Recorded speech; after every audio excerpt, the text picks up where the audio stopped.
ژوند جوړ ضروري چې ملشي له تقوا سره روخانه ژوند جوړ ضروري چې ملشي له تقوا سره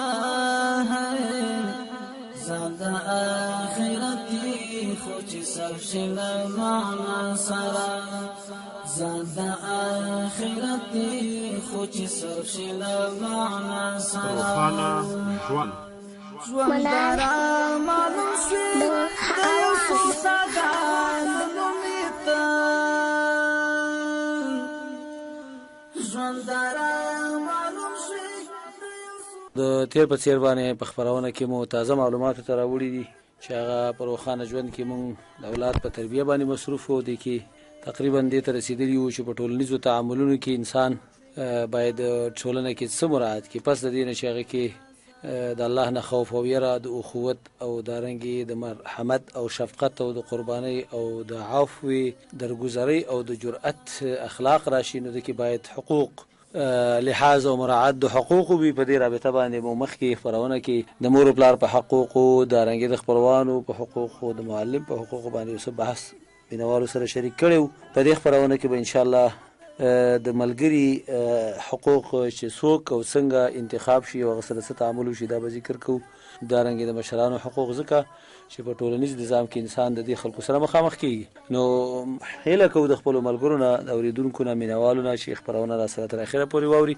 الحمدلله رب العالمین والصلاه والسلام على اشرف الانبیاء والمرسلین سیدنا ونبینا محمد وعلى اله وصحبه اجمعین رسول الله صلی الله علیه وسلم په یو روایت کې فرمایي چې بخاری او مسلم ذکر کړی دی د ابو موسی اشعری رضی الله تعالی عنه ان رسول الله صلى الله عليه وسلم قال مثل الجليس الصالح والجليس السوء كمثل حامل المسك ونافخ الكير فحامل المسك إما أن يحذيك أو تشتري منه أو تجد منه ريحا طيبة ونافخ الكير إما أن يحرق ثيابك او تجد منه ريحا منتنه درنو قدرمنو عزتمندو اوریدونکو مینوالو د روخانه ژوند په خبرونه کې د ملګری حق چې دا په تربیه کې ډېر غټ رول لري په دې باندې بحث کوو اول خدا باید او پیژنو چې ملګری یا رفیق انډیوال دوست د چا سره ناسته پاسته کوونکې ستوای څوک او د اهمیت سره بچي چې کله د مور په غي کې د خودي مسایلو ته هیڅ فکر نشته او نه سوچته او نه د لایق دی چې څوک د ملګری کی کله چې دا د شپږو کالونو اوړي د تمیز سن ته رسیږي نو دا بهر توزی اکثر کوڅې ته وزي او مکتب ته چې په کلنۍ باندې نو اولنی هغه څوک چې دا ور سره مخامخ کیږي د خلاص چپلاس مخې ته ورسته د ملګری دي هم صنفین په دا هم صنفینو کې دا بعضی بچیان پیژني او بعضی بالکل نه پیژني چې هغه کم د گاوان کې دی په کوڅه کې دی محله کې دی هغه سره ګوري شاوخوا چې دا زما ملګری دي کوم وګورو دغه وخت کې دا نشونمو کې یو ځان د پاره ملګری انتخابي نو دلته اوس د اولیاء او امور د مور پلار د مشرانو ډېر لوی مسؤلیت جوړیږي چې په دغه مرحله کې خپل بچی ته دا صحیح فهم لرنه وکي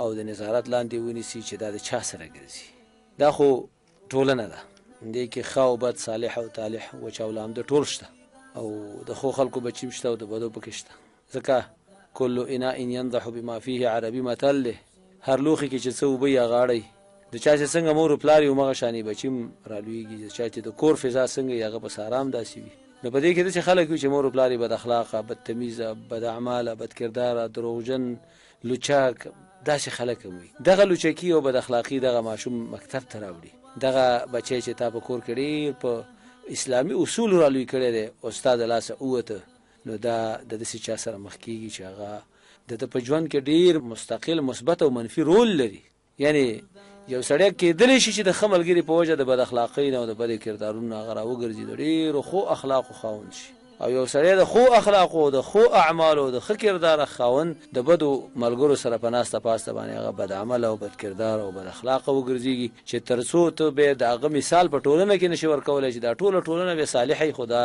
په بد عمل شوی ولی ځکه چې د ملګری به خراب نو مونږ دې مسلې ته باید ډیر زیات متوجي اوسې ګورانو مینوالو دوستانو مسلمانانو ورونو چې د ماشوم د ملګرتوب مرحله څه وخت شروع کیږي، دا د چا سره په کوڅه کې مثلا لوبي کوي، کینی پاسيږي، د چا په کور کې صفت کوي، د چا نه متاثر دی، څوک د ځان سره کور ته راولي، د چا کور ته ځي، د چا سره ناسته پاسته کوي، د چا سره سبق اړي، د چا سره درس اړي، د چا سره د انډیوالي د په اصطلاح باندې. دا ټول هغه امور دي چې دینه باید موږ غفلت ونکړو. د لورګانو او د بچو په حق باندې باید موږ متوجي اوسېږو دې ته چې د چا سره لین دین دی، د چا سره راشه درشه ده، او د چا سره ناسته پاسته، او د چا سره ملګرتوب انډیوالي او لوبي دي. دا ډېره مهمه خبره ده. باید په دغه مرحله کې موږ خپل اولاد وڅیرو، ویڅارو، ویګورو، ورته متوجي اوسېږو چې زما دا بچی د ملګرتوب مرحلې ته رسېدلی دی، د 7 کالو نه اوښتی دی، د تمیز په سن کې دی، د چا سره ناسته پاسته ده. دا چې د انسان ناسته پاسته دا په هغه باندې څومره اثر لري، د هغه په استقامت کې او د هغه په کجروۍ کې او د هغه په سیدروۍ کې، د هغه په اصلاح او فساد کې او د هغه د اخلاقو په تقویم کې چې دا د ښه اخلاقو والا جوړیږي که بد اخلاقو، نو دا به د نبی علیه الصلاة والسلام دغه مبارک حدیث په روشنۍ کې وڅېړو چې ما مخکې ذکر کو.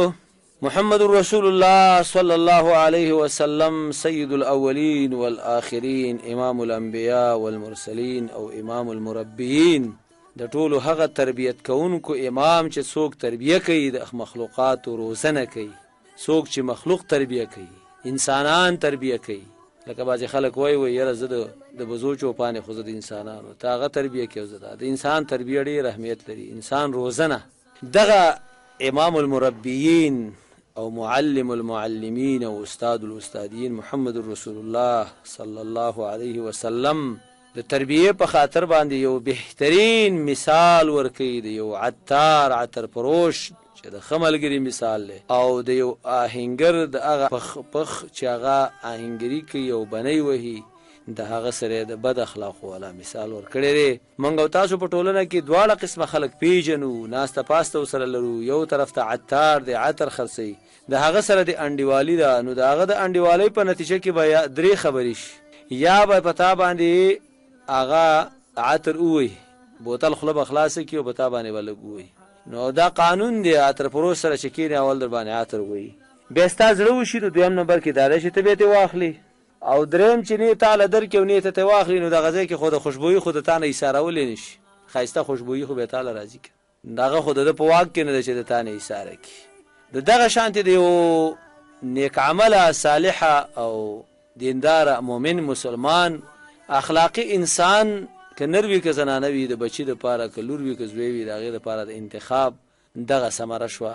د نیک عمله ملګري سره ګرځېدل دا معنا چې یا خو به پخپله په تا ته د ښو اخلاقو څه وکړي، تلقین وکړي، تا ته به ښه اخلاق، ښه خویونه او عادتونه وښیي. که تا ته یې ونه ښیي نو ته خو به یې ترې زده کړې که نه. دویم نمبر دا شو، لکه ته چې هغه سره ګرځې، هغه چې څه کوي ته به یې کوې. او که دا دواړه ونه شو، ډېر بې عقله، نو دونه خو به وخیرې که نه چې د هغه د شر نه خو به په امن کېږي. نو دا په شر کې د امن کېدل دا دې شو لکه تعالی چې مفته خوشبویي راځي. او د بدعمله ملګري سره د ګرځېدو د هغې څه دي، د هغې مثال یې ورکړی دی د یو آهنګر سره، چې د هغې کې 2 خبرې دي، بل شی نشته. درېیمه خبره پکې نشته چې تعالی د مفته څه فایده حاصلېږي، لکه د عطار نه چې مفته تعالی بوی راته، د هغې مثال دا و چې هغه شر نه خو بیا په امن کېږي که نه. نو نبي علیه صلات وسلام وایي د بد مثال، د بد ملګري مثال شی دی د یو آهنګر سره دوستي او ناسته پاسته ده چې هغه د دوکان کې ناست دی او ماشین یې چالان کړی دی. پخوا وختونو کې بنۍ به ورته ویله، اوس ماشین باندې هوا ورکوي، دوکان ګرموي. دا چې لرګي ور واچوي دا ټقا کوي. نو یا خو بس پر غیر راوالوسي او ډایرکټ به په دې جامو کې ولګېږي او به دې سوځي، که نور نه وي نو چې معمولي سوري خو به در باندې وشي، لکه د چرسیانو په جامو کې چې واړه واړه سوري وي. او که هغه نه وي نو بد بوی، د وسپنې بوی، د سکرو لوګي، دا خو به در باندې تېرېږي که نه. د بد اخلاقه سړي سره په ګرځېدو کې 2 خبرې دي. یا به د هغه بد اخلاق په تا کې تاثیر وکړي، لکه څنګه چې د هغه د دوکان نه اور راوالوته او ستا جامې وسوي یو. او که تا ته د هغه اخلاق بد عملي سرایت ونه کړي، نو د هغه د لوګونه، د هغه په وجه باندې تا ته د سزا درکولو نه، د هغه په وجه باندې ستا د بدنامۍ نه، د هغه په تکلیفونو ستا تکلیفېدنه، د هغه د ډېرو بدو اخلاقو عاداتو نه ستا متاثر کېدنه، دا خو چا وړی نه ده. ګورئ، عظیم الشان پیغمبر نه عظیم الشان مثالونه واوره. دا واحده د الله رب العالمین هغه ته واحده وما ينطق عن الهوى ان هو الا وحي يوحى. الله رب العالمین قرآن کریم فرمایي چې د نبی صلی الله علیه وسلم خبري واحدي ګوره د دین پر رابطه چې کوم خبري هغه کوي د اسمان واحده وحي خفي ورته وایي. د نیک ملګری اثرات وګوره 3 اثرات لري، یا به ته واخلې او یا به ته خو هدیه درکې یا به خوشبوئی ته حس کی. دا د هغه سره د ګرځېدو د کاسته پاستي دغه نتیجې د غواړي چې ښه اخلاق ولري، په سبقونو کې کامیاب اوسېږي، په صنف کې د تکړه شاګرد سره ملګرتوب وکړه او ملګری او خپل بچی دي ته وهڅوه چې د خو اخلاق والا سره کینی پاتېږي، د تکړه او قابل او بهادر الکانو سره کینی پاتې. دا هغه ټول اخلاق دي کې انعکاس کوي لکه څنګه چې رسول الله صلی الله علیه وسلم فرمایي د با اخلاق انسان اخلاق به تعالی راشي تعالی به وخی چې دسه وکا داسه وکا یا او کاغه ونه خینو ته خو به تزده کی کنه او که دواړه ونه شوي نو تا ته خو به داغه نه ضرر نه رسیږي، خوشبوئی به ته رسیږي، په امن کې په راحت کې ژوندۍ خو به تیر کی. راشي نن د خپل ملګرو د خپل بچو د ملګرو د خپل لورګانو د خوارخوندگانو پوښتنه وکړي، وګورئ چې د چا سره د هغې ناسته پاسته ده، څوک ملګری دی، څوک ملګری ده، څوک خوارخوانده دی، څوک برادرګوینده دی. دا مسائل مونږ په ټولنه کې لرو. دا د انساني فطرت غوښتنه ده. انساني فطرت امدینه جوړ چې نبی علیه السلام فرمایي انسان د انس نه اغستل شوی دی. فرمایي المؤمن مألف ومؤلف ولا خیر فی من لا یألف ولا یولف. مؤمن بل سره مینه کوي، د سره مینه کوي، یو خیر پاغه چا کې نشته چې دا غسر رسول مینه کوي نو دا چا سره اوسې تش یو هندو دی یو غاړه ته چرته ناست نه. مؤمن اجتماعي دی، ټولنیز دی. مسلمان انسان په خپل بذاته انسان اجتماعي دی، ټولنیز دی. په دې ټولنه کې چې ته ګرځې راګرځې پاتېږي کینې، په دې ټولنه کې چې ته وړوکې رالویږي ستا به د چا سره سروکار راځي. وګوره چې د چا سره لین دین وکړي، د چا سره راشه درشه وکړي، د چا سره ښکته پورته، د چا سره تعامل، د چا سره همصنفیتوب، د چا سره معامله داری تګ راتګ د چا سره وشي. عربو کې مشهور متل دی وایي الصاحب صاحب، الصاحب په صاد سره، صاحب سین سره.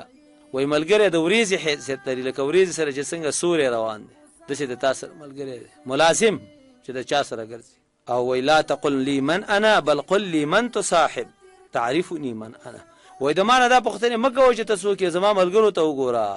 او هغې نه علاوه یو شاعر وایي عن المرء لا تسأل وسل عن قرینه فكل قرین بالمقارن یقتدي. زوی نه او د چا نه د ده پوښتنه مه کوه چې ته څنګه، ته څوک یې، د کومو اخلاقو خاوند یې، بلکې وسل عن قرینه د هغه د ملګري پوښتنه وکړه چې د ده ناسته پاسته راشه درشه لین دین ورکړه راکړه ګپې شپې خنداګانې ټوقې ټقالې د چا سره دي، د ده د موبایل رابطې د چا سره دي، دا کور ته د چا ځي راځي، چکر ته د چا ځي راځي، ناسته پاسته د چا سره ده، د دې پوښتنه وکړه.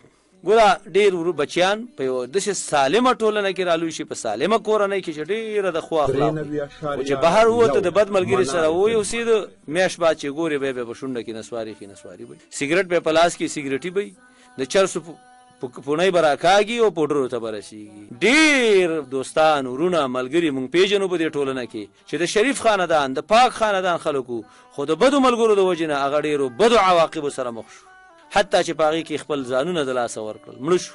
د پاکې کورنۍ چې نسوارو نشه نه کوله لیکن زوی یې په پوډرو راواوښت. ولې راواوښت؟ د بدو ملګرو سره وګرځېد. ولې وګرځېد؟ سرپرست نه لره، یا یې سرپرست لره خو هغه د هغه په قصه کې نه و، د هغه نه یې پوښتنه نه ده کړې، د هغه په رابطې معلومات نه دی کړی چې بچیه ته ماښام رالی ورځ د چا سره تېره کړه، او د هغه تعقیب یې نه دی کړی چې یوه ورځ د هغه سره داسې هغه پسې پټ لاړ شي چې دا د چا سره ناسته پاس لري. کاروبار کې وګوري چې دله څوک راځي، د سره څوک مکتب ګانډیوال دی، درس ته چا سره لري، دا د چا سره دی. نن موږ سره دا وخت نشته، بس هر سړی د رزق په منډه دی، هر سړی د دې په فکر کې دی چې بس بچو له یو سیر وګټه. دې ته سوچ نه کوي چې دا بچي چې دا ته سیر وړه ګټي دا د چا سره ګرځي، د دغه سیر وړو دې څه فایده شوه، دغه سر وړو دې سر اخوري چې ستا بچی سبا ته به تا په کور کې پوډري نشهیي جوړېږي، ستا د کور نه ستا د ښځې نه طلا، د هغې د ګوتو نه، د هغې ګوتمې، د هغې د غاړې نه، د هغې هار د خپله خور باندې اسره نه کوي. بیا یو مسلمان لور وله واده کې د هغې حق نشي ادا کولی، په هغې ظلم زیاتی، د هغې نه هر څه خرڅوي. ولې؟ دا غلطي د چا ده؟ دا ظلم چا کړی دی؟ دا ظلم همغه چا کړی دی چې څوک د ده مسؤلیت په غاړه لراغه، یا یې پلارو، یا یې ورورو، یا یې ترو، یا یې که هر څوک کې وو، خو هغه د دې سوچ نه دی کړی، هغه د دې فکر نه دی کړی چې د تنکي عمر او د تنکۍ لختې مثال دی، زه باید د په رابطه باندې مکمل سوچ وکم. ورونه دې له وخت ورکوي، اولاد دې زمونږ په مونږ حق لري وخت ورکوي. د تمیز د عمر نه تر مراهقت او د مراهقت نه تر 20 کلنۍ پورې باید بچی د ملګري په رابطه وڅارل شي چې د چا سره ناسته پاسته ده، مهمانخانې له څوک راولي، چا مهمانخانو له ځي، د چا سره د شپې پاتې کېږي، د چا کره ګرځي. داسې بچی باید موږ شپې ته پرېنږدو هېڅ زیاته، او که چېرته وي باید تاکید وکړو چې دا چېرته لاړ، دې له وخت ورکو. کنه ستا سیر لوم پیدا نه کوي، ستا تعلیم هم پیدا نه کوي، ستا پوهنتون کې شاملول هم پیدا نه کوي، هیڅ پیدا نه لري. هغه د داسې چا سره ملګری شوی چې ستا دپاره به سبا یو لوی مشکل ایجاد کړي. نو د دې وجې نه باید په دې خبره کې سوچ وکړو، فکر وکړو چې زمونږ اولاد په کوم طرف ته روان دی. نبی علیه الصلاة والسلام فرمایي، د ابو داود شریف حدیث دی، ابو داود او ترمذي سنن دواړو روایت کړی دی، ولا تصاحب الا مؤمنا ولا ياكل طعامك الا تقي. وای ملګرتوب بنکه مگر د مسلمان مؤمن سره به کې، یعنی خطاب په امت کې ټول ته دی، کاغه پلار دی او کاغه زوی دی، کاغه مور دی او کاغه لور ده. ملګرتوب ناسته پاسته ګوره زنانه اکثر په کورونو کې قصې پسې د یو بل سره کوي، کینی په گاوند کې یو بل کرے راځي، هغه دلته راځي دا الته سي. دې کې د سوچ وکړی شي چې دا زی د گاوند کې دا خزه څوک ده، او دغه گاونډی چې راځي د کور کې کینی پاسي کې دا څوک ده. دینه معلومات پکار دی. د داسې خلکو نه ډېر لوی لوی مصیبتونه پیدا شوي دي، اخلاق خراب شوي دي. زنانه راز نشي ساتلی، هغه راز هلته ووایي، هغې خپل خاوند ته ووایي او هغې په کلي کې شوره شي. وایي راز د چا نه خورېږي؟ راز د خپلې ښځې نه خورېږي. څنګه خورېږي؟ دغه ښځه یا د بلې ښځې سره ځي په گاوند کې تناره کې ډوډۍ پورې کوي، یا زی د هغې سره کیني چې ورسره څکي، یا دغه د کلیوالو زنانه یو بل په سر کې ګوري، بس بیا ورسره قصې شروع کړي. په هغه قصو کې ورته د خپل کور ټول حالت ووایي، چې کله هغه د خپل کور ښه او بد ورته ذکر کړي، هغه خو یې نه پټوي. ننګور د خواښې نه شکایت کوي، خواښې د ننګور نه شکایت کوي، او خاوند د دواړو نه کوي، مې د مور نه کوي، مې د ښځې نه کوي، او پلار مې د ښځې نه کوي، مې د ننګور نه کوي. یو مصیبت په کور کې جوړ دی. دغه مصیبتونه څنګه نقل کېږي یو بل ته؟ دا د ښځو په واسطه باندې. نو د بدو ښځو سره په عاقبت کې څه شي؟ ستا د کور راز، ستا د کور غلا ولې کېږي؟ ځکه ستا د خور یا لور یا کور کې د بل چا نه ستا راز افشا شوی دی. تا خپل راز هغې ته ویلی دی، تا خپله سرمایه ښودلې ده، تا ته هغې د سرمایې ځای هغه هلته ځي لاپې کوي، وایي چې یاره زما خاوند دونه پیسې لري، دونه طلا لري، دونه شیانې ماله کړي دي، او دا آهسته آهسته آهسته کور ته مصیبت راشي. موږ ټول کلیواله ژوند لرو، کلیواله زندګۍ کې په دې خبرو باندې پوهیو. د سړي ملګرتوب هم څنګه چا سره پته نشته. غټ سړی دی، د واده والا سړی دی، د بچو پلار دی، 500 کالو ته عمر رسېدی، خو بدو خلکو سره ګرځي پرځي. د دغې بدو خلکو سره په ګرځېدو کې عاقبت دا شي چې د اولاد تم خطري، د ناموس تم خطري، د مال تم د سر تم. ولې د بدو خلکو سره بد چې ګرځي وایي بد به پرځي. معنا د بدو خلکو سره چې ملګرتوب وکړو سزا به درکول کېږي. د هغې سزا به یا په مال کې ګوري، یا به په اولاد، او یا به په ناموس کې ګوري، او یا به په خپل سر کې ګوري. ځان له دا خبره نه ده چې موږ د خپل اولاد پر رابطه سوچ زر نه، خپل اولاد پر رابطه خو فرض دی چې د خپل اولاد د ملګري مونږ وګورو چې سوچ وکړو، خو ځان لم سوچ پکار دی چې مونږ زه د چا سره ملګرتوب وکړم په دې کلي کې ناسته پاسته څوک کور ته راولم. نبي علیه السلام فرمایي وایي لا تصاحب الا مؤمنا، ملګرتوب مه کوه مګر د مؤمن سره. مؤمن هغه چاته وایي چې ته د هغه باندې د خپل مال او ناموس او د وینې د دې اطمینان کولی شي، د دې اعتماد پې کولی شي، دې ته مؤمن ویلی کې. المؤمن من امنه الناس على دمائهم او اموالهم. خلق دا په خپلو وینو او په مالونو او په خپلو عزت او ناموس باندې امین وګرځي. د داسې چا سره ملګرتوب وکړه. ولا یاکل طعامک الا تقی، ستا ډوډۍ دې ونه خوري مګر نیک خلک، پرهیزګاره خلک ستا په دسترخوان دي هغه خلک راغونډ شي چې هغه نیکان وي، دا نه چې شرابیان او کبابیان او زناکاران او غله ستا په دسترخوان پاڅېږي او کینې او ستا ډوډۍ خوري. نه نه نه، کلا وحاشا. ولې؟ ځکه دغه خلک اور دی، یا به دې وسوځي او یا به دې د هغې په ګرمو لمبو کې او په لوګو کې به چې کوم دی ته راګیر شي. بد ملګری اور دی. بد ملګری مثال د انګر بټۍ ده، هغه سور انګار دی چې یا به سپرغۍ راشي ځان ته وبسوځي، او یا به دې بدبویي حس کړي، بدبویي سره ضرر به درته ورسېږي. ډېر خلک وایي هلکه وایي زه د بل په ټس کې لاړم، ولا هغه پلاني سره مې لیندین و بس ایسته د هغه په ټس کې لاړم. ولې دې ورسره لیندین؟ ولې تا سوچ فکر نه کوو؟ څنګه د بل په ټس کې لاړل؟ تعالی الله عقل نه دی درکړی، شعور نه دی درکړی شوی، په دې نه پوهېږي چې دا د کوم دا څوک دی، د ده کردار او گفتار او رفتار تا کتلی دا درې شیان دي. د هغه چې چا سره چې ګرځي د هغه گفتار، د هغه کردار، د هغه رفتار به ګوري. گفتار څه وایي، رفتار چیرته ځي، او کردار اخلاق څه دي. گفتار دا دی چې کنزلمار دی که د خو اخلاق خاوند دی، دروغجن دی که رښتیا دی، او کردار اخلاق څنګه دي، او رفتار د چا سره تګ راتګ دی. کردار، گفتار، رفتار. کردار، گفتار، رفتار. دا درې خبرې یاد ساته په ملګرتوب کې. دا درې خبرې د بچو ته یاد وساته چې د چا سره ګرځي د هغه گفتار ته دې غوږ شي چې څنګه خبرې کوي. بچی د ماښام راغی او کنسل یې نه وې زده کړ، پوښتنه یې وکړه چې بچی مازدیګر دی د چا سره لوبې کړي دي، گفتار دی غلط شوی دی، خبرې دروغ یې وویله، پوښتنه یې وکړه، دې ته گفتار وایي. د بچي گفتار دی د هغه د ملګري په گفتار قیاس کا. د بچي کردار او اخلاق د هغه د اخلاقونه چې اوسه پورې په المارۍ کې روپۍ وې نه پټولې نه اغستلې نه په خپل سره اغستې تللی دی پولۍ پې اغستې دي، دا یې د چا نه زده کړه. رفتار یې د چا سره دی، نن یې څوک حجرې ته راوستی و، نن د چا سره ناست و. دا مسایل دا د تربیې او د اخلاقو یو لوی عمده نچوړ او سرچشنه ده. ولا یاکل طعامک الا تقی. ګورې به ملګري دي ځي، کله به بېسودو ته بیي، کله به تو هغه درونټې ته بیي، دنیا مصرفونه به پې کوي، په کور کې به بیچارهګان په قرض باندې وړه اخلي، په کور کې به ماښام ته الوګان نه لري، د دکاندارانو به قرضداري، مګر دا لپنګ به د خپلو لپنګانو ملګرو سره ځي پارټیانې به کوي، قرض کوي به، بیا دغه قرض به په څه خلاصوي، بیا به دا غلا ته مجبوره کېږي، رهزني به کوي، غلا به کوي، رشوت به اخلي، فساد به کوي، تر څو چې دغه خپل بنډار او دغه خپل هغه د ملګرو باندې چې کوم مصرف کړی هغه پوره کړي. او بیا مقابل حال به صحیح، بچي به برمن وږي تږي، بچي به د ولږې نه مري، په کور کې به یو روپۍ نه او دغه به دغه حالت وي. ولا یاکل طعامک الا تقی. هر سړی به وایي چې یاره بس انډیوالانو له مې پارټي ورکړې وه، یو مو نه ویله چې زه نن مې دا پلار بیمه دې بېسودو ته او دې درونټې ته چې ښه خوراک پې وکړم، پلار نشته، مور نشته، بس انډیوالانو باندې خرچې دي. وستې څومره دی؟ 5000 شپږ تنخوا به نه خو که خرچې وګوري. ولې دا خرچې کوي؟ اساس یې څه دی؟ دا په دې اساس باندې چې دا بد ملګري لري. ابن عساکر یو روایت ذکر کړی دی، نبی علیه الصلاة والسلام فرمای ایاک وقرین السوء فانک به تعرف.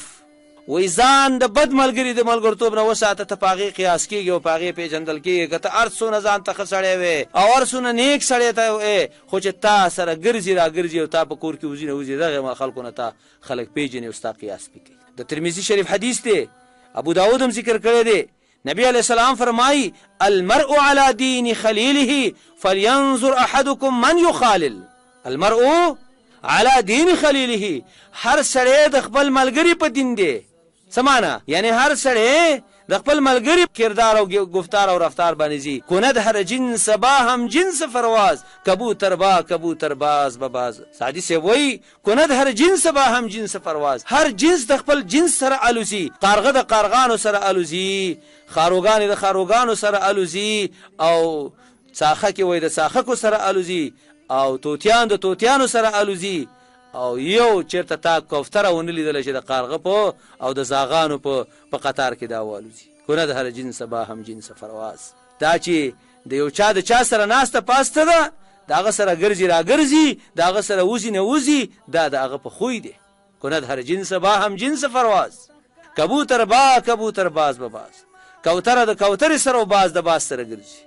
دیو وجه نبی علیه السلام فرمایي المرء علی دین خلیله، هر سړی ګوره دا د خپل ملګري په دین او قانون او اخلاق او کردار او گفتار او رفتار باندې څه اخته دی. فلینظر احدکم من یخالل.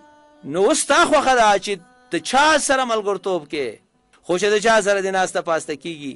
ګوره ډېرو خلکو سره که خلک کیني پاڅېږي لین دین کوي، خو ملګرتوب چې ته په 100,000 کې د یو سره چې هغه سره ستا گفتار برابر شي، ستا کردار برابري او ستا رفتار برابري، بس د هغه سره ستا لګي.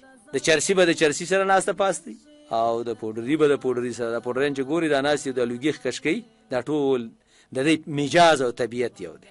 او یو بل ډېر ښه سم پېژني، دا بد ډېر ښه پېژني، زناکار پېژني، غله پېژني، هر اخلاق والا خپل جنس پېژني. ځکه په دغه شعر باندې دلیل دی چې کند هر جنس با هم جنس پرواز.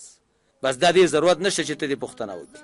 نو د دې وجې نه ګرانو مینهوالو زموږ او تاسو باندې لازمي ده خاص کر چې د تمیز سن ته زموږ بچی ورسېږي. د تمیز سن علما وایي د 4 او 5 کال نه شروع کېږي چې خپل بچي له ملګرتوب کې صالحه بهترین ملګري ورکو چې د هغې سره سوچ وکړو چې زما بچی د چا سره کینی، د چا سره لوبې کوي، د چا سره سبق وایي، د چا کور ته ملاقات لځي او د چا بیمار پرسی کوي، د چا ته هدیه ورکوي، د چا نه هدیه اخلي، په کور کې د چا ذکر کوي چې هغه فلانی هلک داسې دی هغسې دی. دا ورته سوچ کوه چې د کور کې د چا صفت کوي او دا د چا سره کومک ته ورځي، د هغه سره په کنډمو او کړاوونو کې شریک دی ورسره. یو بهترینه اجتماعي تربیه ده چې په مستقبل کې مونږ کولی شو چې په دې سره خپل اولاد صحیح لارې ته کش کړو. الله مو خاد او آباد او خوشحاله او په خپل امان کې ساته. وصلی الله تعالی علی خیر خلقه محمد و آله و صحبه اجمعین. زاد آخرتي خو چې صرف شي له معنا سره ژوند چې د مرګ د بلا خولې ته څنګه ولوېدې، ژوند چې د مرګ د بلا خولې ته څنګه ولوېدې، نو پرېږدئ مالګاري نه کوي له چا سره نورې